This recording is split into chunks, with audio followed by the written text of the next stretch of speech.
Hello, good morning. Dito ako sa Kai Mall. Nagaganap ngayon ang unang araw ng Comelec registration. Ayan, dito sa Kai Mall third floor, Comelec registration para sa mga gusto maging botante na ng Caloocan. So ayan ha, hanggang December na daw to.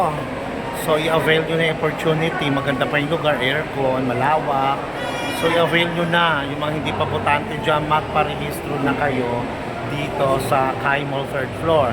Comelec registration sa mga new registry, bago pala magpaparehistro or magpapabago ng kanilang status or lilipat or whatever, tanong nyo na lang dito para malaman nyo, take advantage nyo na ang Comelec registration. Okay!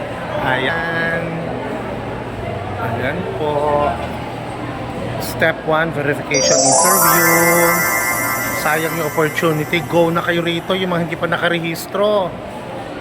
Diba? Ayan, no? Habang maluwag pa na kasing luwang ko. Charot!